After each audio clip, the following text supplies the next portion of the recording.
আসসালামু আলাইকুম ভিউয়ার্স বন্ধুগণ, আশা করছি আল্লাহর রহমতে সবাই ভালো আছেন।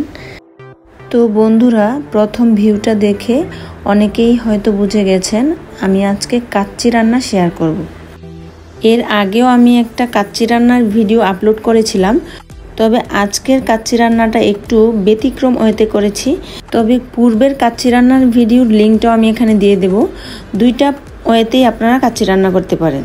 কাচ্চি বিরিয়ানি রান্না করার জন্য আমি 2 কেজি খাসির মাংস ধুয়ে পরিষ্কার করে পানি ঝরিয়ে নিয়েছি। তারপর 2 কাপের মতো পেঁয়াজ বেরেস্তা করে নিচ্ছি। এখান থেকে প্রায় 3 ভাগের 2 ভাগ উঠিয়ে রাখছি আর 1 ভাগ তেলের মধ্যে রেখে হালকা লাল লাল করে 2 কাপের মতো পানি, 1 চা চামচ হলুদের গুঁড়া, 2 চা চামচ লাল মরিচের গুঁড়া দিয়ে দিচ্ছি। এতে করে সুন্দর একটা ফুড কালার তৈরি হয়ে যাবে, এক্সট্রা কোনো ফুড কালার ইউজ করতে হবে না। পেঁয়াজ বেরেস্তার ঝোলটা ফুটতে শুরু করলেই এখানে আলু দিয়ে দেব। এতে করে আলুর কালারটা আসবে। আর আলুটা আমি পুরোপুরি সিদ্ধ করব না, প্রায় 50%-এর মতো সিদ্ধ করব। তারপর আলুটা উঠিয়ে নেওয়ার পর যে এক্সট্রা ঝোল থাকবে সেটা আমি মাংসের মধ্যে মাখিয়ে নেব।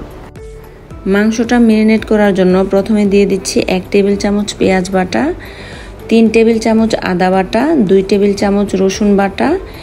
তবে আদা রসুন আমি একসাথেই পেস্ট করে নিয়েছিলাম, সেটা আমি পরিমাণ মতো দিয়ে দিলাম। আর বাদাম বাটা দিয়ে দিচ্ছি 4 টেবিল চামচের মতো। আমি কয়েক রকম বাদাম একসাথে ব্লেন্ডার করে নিয়েছি, তাই একটু পাতলা হয়েছে। আপনারা যে কোনো বাদাম পেস্ট করে দিয়ে দিতে পারেন। আর দিয়ে দিচ্ছি 2 কাপ পরিমাণ টক দই। টক দইটা মূলত মাংস দ্রুত সিদ্ধ করতে সহায়তা করে। দিয়ে দিচ্ছি 2 টেবিল চামচ টমেটো সস। রাঁধুনি কাচ্চি বিরিয়ানি মশলার 1 প্যাকেটের পুরোটাই দিয়ে দিলাম। 2 টেবিল চামচ লাল মরিচের গুঁড়া, 1 টেবিল চামচ গরম মশলার গুঁড়া, 1 টেবিল চামচ জিরার গুঁড়া, 1 টেবিল চামচ ধনিয়ার গুঁড়া। আরও দিয়ে দিচ্ছি 7-8টার মতো আলু বোখরা, 1 টেবিল চামচ টেস্টি সল্ট এবং পরিমাণ মতো লবণ। সাধারণত যারা রান্না করতে অভ্যস্ত তাদের মশলা দেওয়ার পরিমাণটা এমনিতেই আন্দাজে এসে যায়। যাই হোক, দিয়ে দিচ্ছি 2 টেবিল চামচের মতো সয়া সস। আর পেঁয়াজ বেরেস্তা করার পর প্রায় 1 কাপ পরিমাণ এক্সট্রা তেল ছিল, সেই তেলটা দিয়ে দিলাম। যতটুকু পেঁয়াজ বেরেস্তা উঠিয়ে রেখেছিলাম সেখান থেকে অর্ধেক পরিমাণ পেঁয়াজ বেরেস্তা এখানে দিয়ে ভালোভাবে মাখিয়ে নিলাম। এদিকে আলুটা প্রায় 60% সেদ্ধ হয়ে গেছে। আলুটা খুব দ্রুত উঠিয়ে নিচ্ছি। মাংসের সাথে মশলা মাখানোর সময় 1 টেবিল চামচের মতো চিনি দেওয়ার দরকার ছিল, কিন্তু আমার মনে ছিল না, তাই এখন দিয়ে দিচ্ছি। সামান্য পরিমাণ পেঁয়াজ বেরেস্তা এবং আলুর ঝোলটা দিয়ে আমি মাংসটা আবার ভালোভাবে মাখিয়ে নিচ্ছি। আর কাচ্চি বিরিয়ানির মেন উপকরণ হচ্ছে পেঁয়াজ বেরেস্তা। এটা দেওয়ার ফলেই কাচ্চি বিরিয়ানি থেকে একটা ব্যতিক্রমধর্মী ঘ্রাণ আসে। খুব সুন্দর একটা স্মেল আসছে, ইচ্ছে করছে কাঁচাই খেয়ে ফেলি। তো এটা আমি রাতের 11টার দিকে মাখিয়ে নিচ্ছি। সকালবেলা রান্না করব, প্রায় 7-8 ঘন্টার মতো আমি রেস্টে রেখে দিচ্ছি। 2 কেজি খাসির মাংসের সাথে প্রায় 1.5 কেজির মতো বাসমতি চাল নিয়েছি, তবে পোলার চালও নেওয়া যাবে। রাঁধুনি কাচ্চি বিরিয়ানি মশলার প্যাকেটের সাথে এই গোটা মশলার প্যাকেটটাও থাকে। এই গোটা মশলাটা আমি ফুটন্ত পানিতে দিয়ে দিচ্ছি এবং সামান্য লবণ ও সরিষার তেল দিয়ে দিচ্ছি।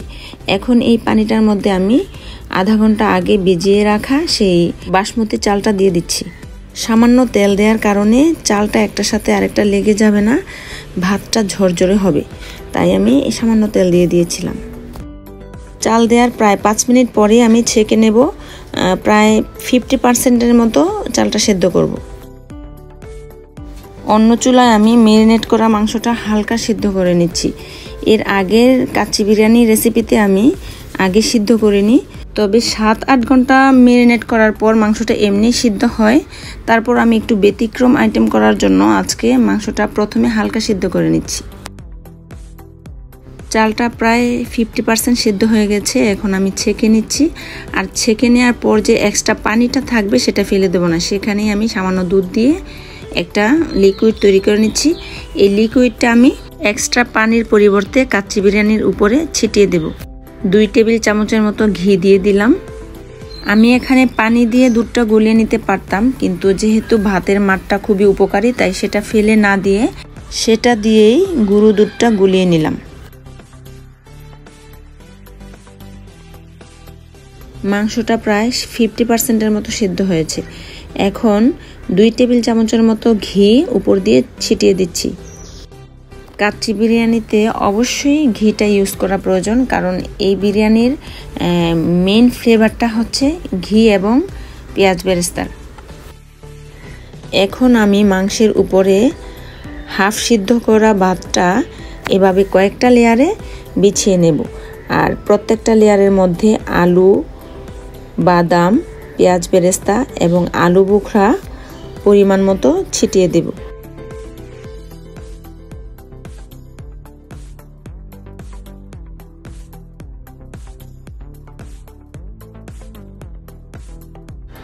কয়েকটা ধাপে সবটুকু ভাত আমি দিয়ে দিয়েছি। সবশেষে ঘি ও দুধ মিশ্রিত লিকুইড ছিটিয়ে দিচ্ছি। তবে অনেকেই এখানে ফুড কালার ইউজ করেন সৌন্দর্যের জন্য, সেটা আমি আর ইউজ করলাম না, যেহেতু কৃত্রিম রঙটা অস্বাস্থ্যকর, তাই এক্সট্রা কোনো কালার ইউজ করিনি। এবং সামান্য পরিমাণ ঘি ও পেঁয়াজ বেরেস্তা উপর দিয়ে ছিটিয়ে দিলাম। ঢাকনা দিয়ে ঢেকে চেপে সেট করে নেব যেন ভিতরের হাওয়া বের হতে না পারে। এবং ময়দাগুলি নিয়েছি ঢাকনার ছিদ্র এবং চতুর্পাশে ভালোভাবে লাগিয়ে নিলাম, কোনোভাবেই যেন পাতিলার ভিতরের বাষ্প বের হতে না পারে। এখন কাচ্চিটাকে আমি চুলায় বসিয়ে দমে দেব।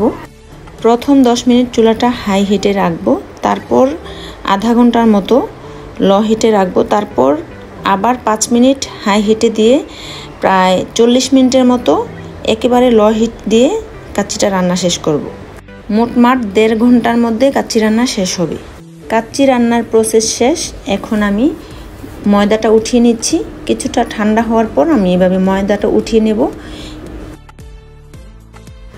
ওয়াও, কি সুন্দর একটা স্মেল আসছে, যেটা আমি নিতে পারছি, আপনাদেরকে দিতে পারছি না। তো আপনারাও বাসায় এভাবে ট্রাই করবেন। প্রত্যেকটা ধাপ খুব সুন্দর করে ফলো করতে হবে, খুব খেয়াল করে শুনে নিতে হবে। একটু এদিক সেদিক হলেই কিন্তু কাচ্চি পুড়ে যেতে পারে। তো আমার কাচ্চিটা খুবই সুন্দর হয়েছে। আপনাদের কেমন লাগলো? যদি ভালো লাগে অবশ্যই লাইক, কমেন্ট, শেয়ার করবেন। তো এই ছিল আমার আজকের আয়োজন। আল্লাহ সবাইকে ভালো রাখুক, সেই কামনায়। আল্লাহ হাফেজ।